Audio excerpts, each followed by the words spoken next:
নমস্কার, আমি রনিতা। আমার নতুন একটি ব্লগে আপনাদের সবাইকে স্বাগত জানাই। আশা করি সবাই ভালো আছেন, আমরাও ভালো আছি। দুদিন ধরে খুব বৃষ্টি হচ্ছে, চারিদিকে একদম জল কাদা, প্রচণ্ড বৃষ্টি।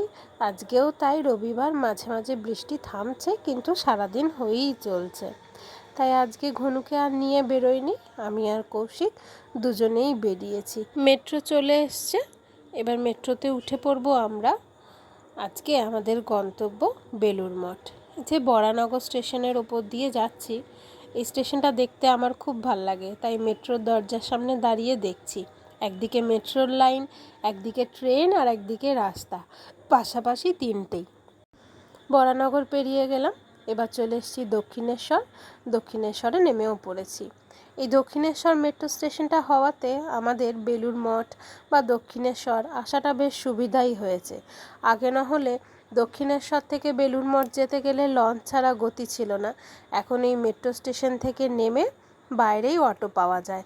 বাইরে বেরিয়ে আসি, বেরিয়ে এখানে রাস্তায় অটো পেয়ে যাব, অটো করে আমরা বেলুড় মঠ পৌঁছে যাব। চলে এসেছি স্টেশনের বাইরে। স্টেশনের বাইরেটাও বেশ সুন্দর। যাচ্ছি, বৃষ্টি কিন্তু অনবরতই হচ্ছে, টিপ টিপ করে পড়ে চলছে বৃষ্টি। এই যে স্টেশনের বাইরে বেরিয়ে চলে এলাম দক্ষিণেশ্বরে। মা ভবতারিণীর মন্দির, দক্ষিণেশ্বর মন্দির, স্কাইওয়াকটা দেখা যাচ্ছে। এই ব্রিজটা পেরিয়ে ওই দিকেই অটো পাওয়া যায় বেলুড় মঠ যাওয়ার। ওখান থেকে আমরা অটো ধরে নেব বেলুড় মঠের। অটোতে উঠে গেছি, এবারে যাচ্ছি বালি ব্রিজের ওপর দিয়ে। মা গঙ্গার ওপর দিয়ে এই ব্রিজটা করা হয়েছে বলেই খুব সহজেই দক্ষিণেশ্বর থেকে 10-15 মিনিটের মধ্যেই অটো করে আমরা বেলুড় মঠ পৌঁছে যেতে পারলাম। বালি হল স্টেশনটা পেরিয়ে যাচ্ছি, স্টেশনে ট্রেনও এসে দাঁড়িয়েছে। আমার এই স্টেশনে ট্রেন দেখতে বা ট্রেন লাইন দিয়ে ট্রেন যাচ্ছে দেখতে খুব ভালো লাগে, ছোটোর থেকেই আমার খুব ভালো লাগে। প্রায় কাছাকাছি চলে এসেছি। মন্দিরের বাইরের যে গেট সেখানে নামিয়ে দিয়েছে, সেখান থেকে হেঁটে ভেতরে মন্দির প্রাঙ্গণে প্রবেশ করতে হয়। আপনারা সবাই এসেছেন বারবার, তবুও একবার আমার সাথে একটুখানি দর্শন করে নিন ঠাকুরের নামে করা এত বড় প্রতিষ্ঠান। এ কি ঠাকুরের ইচ্ছা বা মায়া ছাড়া সম্ভব ছিল না। স্বামী বিবেকানন্দ আজ থেকে প্রায় 125 বছর আগেই এই প্রতিষ্ঠান করেছিলেন 40 একর জমির ওপরে।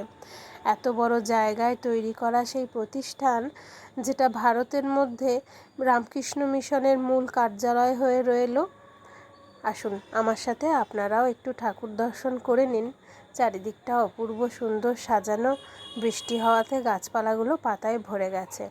ভেতরে ফটোগ্রাফি অ্যালাউ নেই, সেই জন্য বাইরে থেকে যেটুকু পারলাম আপনাদের সেইটুকুই দর্শন করালাম। পুজোর আগে আমরা একবার আসি বেলুড় মঠে। এই সময় এসে ঠাকুরের শাড়ি কাপড় এবং দুর্গাপুজো আর ঠাকুর সেবার জন্য যেটুকু সমর্থ কিছু দিয়ে যাই ঠাকুরের উদ্দেশ্যে। এই যে মা দুর্গার আগমনের জন্য প্যান্ডেল তৈরি হচ্ছে, আর এই গাছগুলোতে এত পাখি বাসা বেঁধেছে আর এত পাখি আশ্রয় নিয়েছে, কি বলবো।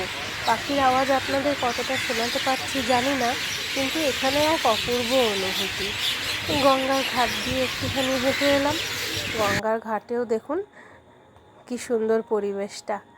এই গঙ্গার ঘাটে এত বড় ঠাকুরের একটা প্রতিষ্ঠান। সন্ধে হয়ে আসছে, এবার মন্দিরে প্রার্থনা হবে, সেখানে কিছুক্ষণ বসে তারপরে বাড়ির উদ্দেশ্যে রওনা হব। কৌশিক একটু নেমেছিল গঙ্গা জল মাথায় নিতে, আমি নামিনি, আমার খুব ভয় লাগে স্লিপ কেটে যাওয়ার। ওকেই বলেছিলাম একটুখানি ওই জলের ভেজা হাতটা এনে আমার মাথায় দিয়ে দেওয়ার জন্য। এদিকে টিপটিপ করে বৃষ্টিও শুরু হয়ে গেছে, আবার মাঝখানে বৃষ্টিটা একটু কমেছিল, আবার শুরু হয়ে গেছে। এবার সন্ধ্যা আরতি শুরু হবে, সন্ধ্যা আরতি দেখে আমরা বেরিয়ে গেছি। ভালোই বৃষ্টি পড়ছে, দেখুন রাত্রেবেলার আলোতেও কি সুন্দর লাগছে। এবার বাড়ির দিকে রওনা হব। ভিডিওটা এখানেই শেষ করছি। আপনাদের কেমন লাগলো ভিডিওটা জানাতে ভুলবেন না। আপনারা সবাই ভালো থাকবেন। আবার ফিরে আসবো অন্য কোনো নতুন একটা ভিডিও নিয়ে। আজকের মতো আসছি, টাটা।